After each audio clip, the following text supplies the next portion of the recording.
Hey, what's up, guys? Welcome back to Headbangers Closet. It's your pal Brett here. Hope everyone's doing well and enjoying your Memorial Day weekend so far.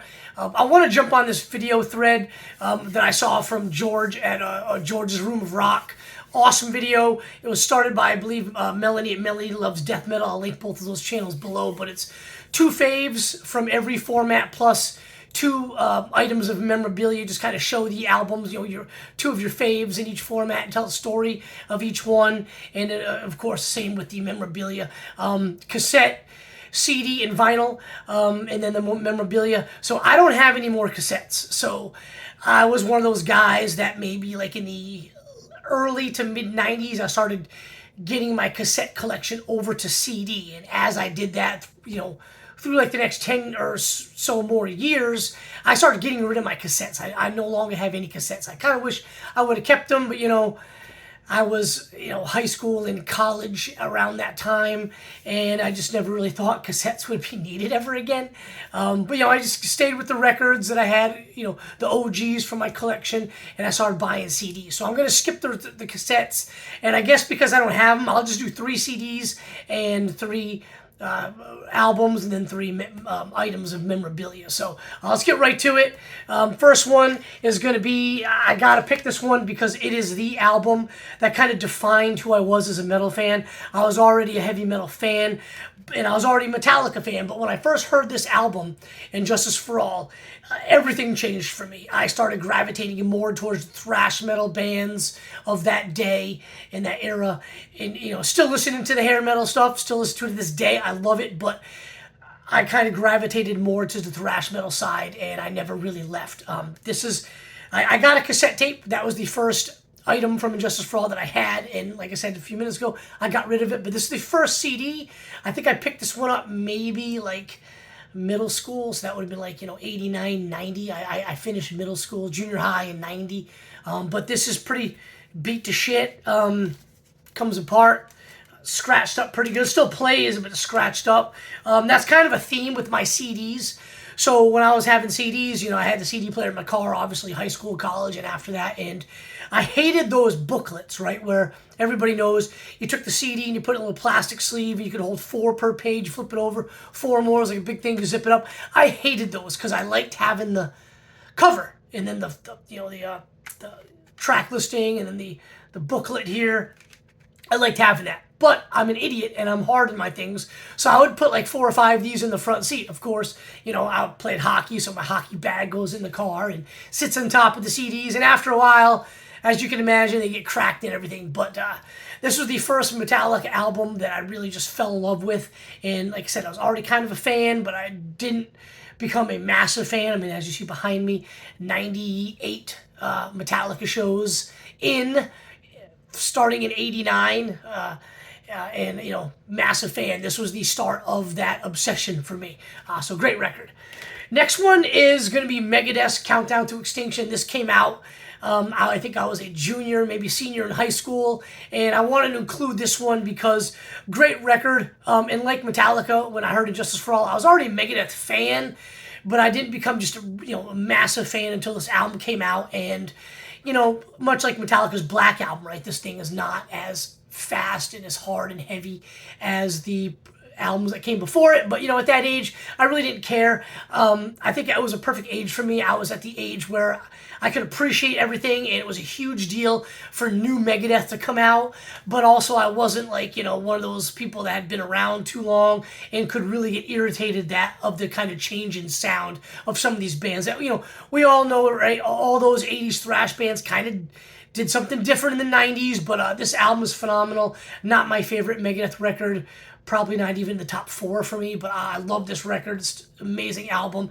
And, I have fond memories of those days, putting it on the CD player when I go home from school, skipping school and playing Tecmo Bowl football and listening to this while we're doing it. Just great record. Wanted to include it. And next one is going to be probably my all-time favorite death metal album. It's In Flames Oracle. I've said it before on this channel, I don't think this album gets enough attention. I don't think enough people talk about this record. This is up there with Death Symbolic as the greatest death metal album, in my opinion. Maybe not the greatest death metal album, but my favorite death metal album. This is easily, in my opinion, the GOAT of melodic death metal records. Everything on this is flawless. The riffs, the melodies, the solos, the vocals, everything. Absolutely love this record. And, you know, this one's also kind of beat to shit. It's got scratches and cracks all over the cover. And then I tried to peel off the sticker there, but it looks like shit. But it sounds awesome. Love this album. I want to get it on vinyl, just haven't really seen it. I've been noticing lately that they've been reissuing a lot of the, you know, earlier In Flames albums on vinyl. I have not seen this one. So if you guys know where I can get it, let me know. Comment down below. Let me know where I can get this thing, because it is my favorite In Flames record, my favorite melodic death metal record. Awesome album. Love it. Still listen to it quite a bit to this day. So there you have it for the CDs. I don't really have a cool story, really, for In Flames Horacle. Just love the record, but, you know, the other ones, you know, every time I hear a Countdown to Extinction, anything from it, I just think of, you know, senior year of high school, skipping school, playing Nintendo. But anyway, so let's get right to the vinyl. This one is another one that kind of has a special place in my heart. I go back and forth between this one, which is Anthrax State of Euphoria, and then Spreading the Disease as my favorite Anthrax albums. This is my OG copy. Love this album. So this record for me, my brother gave me this cassette tape one time. I had to, my stepbrother, had to make a long road trip with my mom to visit a friend from going from Massachusetts to Maryland. And he gave me Fistful of Metal, Spreading the Disease, and State of Euphoria on cassette. And I don't think I listened to anything the entire time but this album. Love it. As I said, I go back and forth between Spreading the Disease and this one is my favorite Anthrax album. I think Spreading the Disease is probably a better record, but this thing just has a special place in my heart, just for those memories of listening to it on the Walkman. But awesome record. And what I love about this one is when you get the some of the singles, which I have in my collection, as well as the reissue. You get some of those B-sides like Friggin' and the Riggin', which I absolutely think is a phenomenal tune. It is not on this one, but awesome record. Love this thing. And, you know, I mentioned I watched this video from George at George's Room of Rock, and we have a lot of similarities. I believe he's also in the Northeast, if I'm not mistaken, and that's where I'm from. But we both love Motley Crue, and I got a copy of them right here. I got to show Motley Crue, Shout the Devil. Completely agree. This is their most metal album. This is also my OG gatefold. There's the Pentagram record there, and then the gatefold with the guys looking cool. And, you know, this thing, a really cool story about this. So this is the first metal album I ever heard. Okay, so when this thing came out, I was going to a Catholic school, kindergarten through 8, but I left after 5th grade. So in 6th grade, I started public school. But anyway, so when this thing came out, I didn't really know about them, didn't know who they were, didn't really watch MTV at that time. Everything changed for me with this. This is the first metal album I ever heard. This is the first metal album I ever liked. So up until then, I was listening to like Rod Stewart, you know, the Bee Gees and ABBA, whatever shit my mom liked, okay? So I was in, you know, I think I was in maybe 2nd grade when this thing came out, maybe 3rd. I don't really remember what grade I was in, but like I said, kindergarten through 8th grade. So I'm at school. It's before school starts. We're all on the playground. Before the bell rings, you line up and you go in, right? Well, there was an older kid that was maybe like in the 7th or 8th grade. He had a boombox, and this album was playing, and the song was Looks That Kill. And went and kind of sat down in that little group of people and was listening to it, and I was like, this is like nothing I've ever heard before. And I don't really know what it was. Yeah, it was a long time ago, right? Probably the guitars, because I'm just a guitar guy. But just it sounded so cool, so different. He had a like a baseball cap. It was white, and it said Motley Crue with this font, and then it had the pentagram on the baseball cap. And I thought that was so badass. I kind of knew that a pentagram was evil, even way back then, and I was, you know, what's the word I'm looking for? Like, I kind of gravitated towards that because it was maybe like I was doing something wrong by listening to this music, but I absolutely loved it. And, you know, again, long time ago, I'm almost 50. Things are a little hazy, but I think I started seeing the Looks That Kill video on MTV around that time. Didn't get MTV in my house though till like a year or two later. I was going to like my mom's friend that would watch me after school, like I said, second grade, right? So I was going to my mom's friend. She had cable, she had MTV, so I watched a lot of those videos there until my mom picked me up. Anyway, this thing was awesome. I convinced my dad to get me the cassette tape, and then not too long after that, I got the album. And I used to sit there and look at these guys, like listen to the record on headphones. Back then, my record player had a little headphone thing. They were these huge headphones from like the 60s. That way I could listen to my music and it wouldn't disturb anybody else in the house. And I would listen to the albums and the cassette tapes and look at the pictures. And I just remember looking at these dudes being like, holy shit, they look so cool. And just like everything about them I thought was awesome. And it just because maybe they were different from, you know, the Catholic school uniform I had to wear and all that jazz. But loved this album, loved this band. They became my favorite band. Every time they were on the cover of like a Hit Parade or Metal Edge Circus magazine, I picked it up, loved it. And from then on, you know, MTV, right? Rat, you know, Dawkins, Cinderella, all those 80s hair bands. Ozzy was on there. And then, of course, like I mentioned with the Metallica, Justice for All, when that came out, things changed. I started watching Headbangers Ball and see the more heavy stuff. But I was a huge, you know, 80s hair metal dude. Still am. Love them. But this was the start of my entire obsession and love of heavy metal right here. Listening to this album on the playground of a Catholic school. So there you have it. That's my metal origin story. If anybody wanted to hear that. I actually told that story a long time ago when I first started this channel. Way back, I lived in a different place and the Headbangers closet looked like shit, but I told that story. So last but certainly not least is an album, and it's kind of like a theme. A lot of these albums came out, I was already kind of a fan, but when I show these records, the reason why I'm showing them, you know, the title of the video is Faves, but it's Iron Maiden's Live After Death. I liked Iron Maiden, but it wasn't until hearing this that I just kind of got hooked on them. You know, the imagery, this is my OG copy, I'm not going to go through the whole thing, but, you know, you guys know this record, all the pictures, I had the cassette tape and this thing, just the booklets, like everything, all the photos, the lyrics, everything. You know, all the stuff for a little kid to digest while listening to the record. Everything was awesome. Part of the reason I love heavy metal, it just isn't just the music, it's the imagery. And of course, really nobody ever does it better than Iron Maiden. And then of course with all the photos, it was just so much stuff for a kid to dive into and see. And everything kind of matched. The music and the artwork and everything matched up. And I just love it. This thing was awesome. The best live metal album ever. I don't think there's a close second really. Absolutely love this thing. So yeah, Iron Maiden's Live After Death. Like I said, I was always a fan, but when you start hearing these things as a kid, I guess, you know, hearing different things, I guess, opens up a whole new world. I don't know how to explain it. You know, at that age, I was listening to it and stuff like that. But so let's get into the memorabilia. I already showed this on a previous video, but I got to show it again because it's my most prized possession. It is my autographed Metallica Justice for All. First signatures was Jason in the winter of '97, doing backstage on the Load tour, and then the next year, summer of '98 on the Reload tour, I got James to sign it, and then it wasn't until January of 2019 I got Lars and Kurt to sign it at a meet and greet in Birmingham, Alabama. So, you know, what is that, 96 to 2019, you know, more than 20 years in the making to get all the guys to sign this. And I actually have Kirk Hammett signed twice. There he is right there. And then he also signed it on the back as well right there, because when I met him, you know, I told him the story, you know, wanted to finish the shirt getting autographed.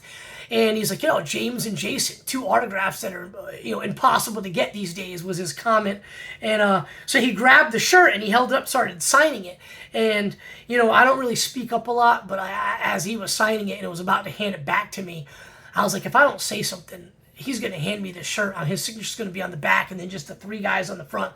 So I said, hey, Kirk, you know, can you sign it on the front? So all four signatures are on the front. He's like, oh, yeah, right on, man. And he signed the front. So pretty cool. It's my most prized possession. And as I told before, the reason why it is not framed is because I really don't want to leave it anywhere for having somebody to do it. I don't really trust to anybody to leave it with them. If they would promise me that I could watch them, put it in a shadow box and frame it while I was there, I would do it. But so far, it's been one of those. There's only one place in my area that'll do it, and I gotta leave it, so I haven't done that yet. So next one is going to be my Cavalera Brothers Morbid Visions and Bestial Devastation show, autographed by Igor and Max Cavalera. My buddy Joe got this for me when they played, I think it was like Mohegan Sun or Foxwoods Casino.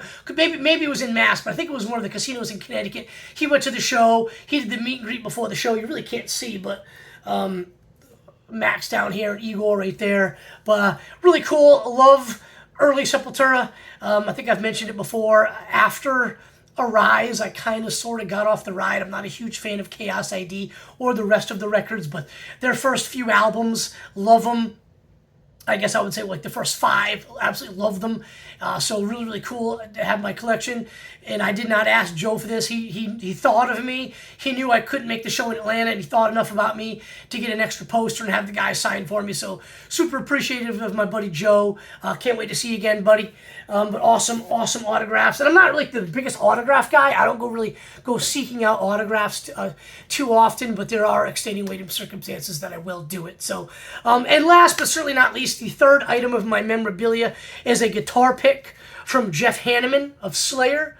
So I say right there. So I was lucky enough, it says Hanneman Lager Beer, which I think is really cool. The take on Heineken, really cool looking there. So I don't know if you can see it. It says Hanneman Lager Beer and Slayer. Anyway, so I'm lucky enough to see Slayer dozens and dozens of times. I think I've seen Slayer 30-something times, and a majority of those were with Jeff. I actually saw his last ever show that he performed, which I believe was the Big 4 show in Indio, California. He had already been sick and had that thing with his arm. Sat next to his wife on the plane going back to Arizona, and she showed me pictures of like the surgery, and they had to dig like meat out of his arm. And I remember at that show, he was wearing a long sleeve shirt with one sleeve cut off, and he could only do a handful of songs because he really didn't have any muscle in that arm. And then, of course, Gary Holt was there, started the show and finished it. I don't remember what songs Jeff came in and played. I think he only played like 3. But he was always my favorite member of the band. Just watching him, I loved the, like, hockey or baseball, like catcher, like shin and knee pads he'd always wear. I absolutely loved the ESP camo guitars.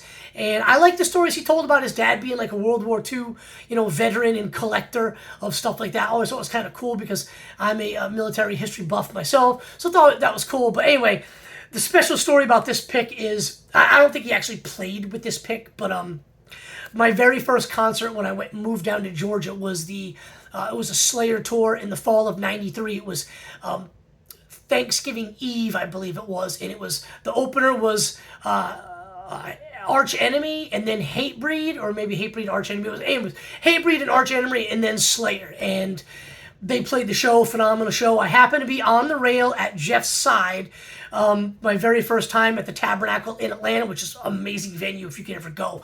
But I'm on the rail, and this arm, my right arm, is like, the rails under my armpit. I'm holding it, but my arm was pinned. The crowd was bananas.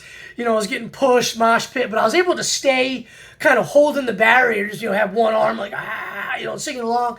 And when the show was over, they were throwing out guitar picks, and he threw it, and I caught that thing midair, and I looked at it, and all I could see, was in my hand, and I could just see the Hanneman Lager beer, and I held it in my hand until the show was over, the crowd dispersed, and I was able to kind of look at the back and put it in my pocket. I was like, holy shit, I caught a guitar pick from Jeff Hanneman.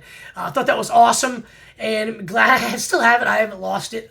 I keep all my guitar picks I've got at shows over the years in a tin, and this is in that tin. But anyway, really, really cool item of memorabilia. One of my most favorite items of memorabilia in my collection. So really, really glad that I was able to get this as I almost dropped the thing. But anyway, so there you have it, guys. That's my video.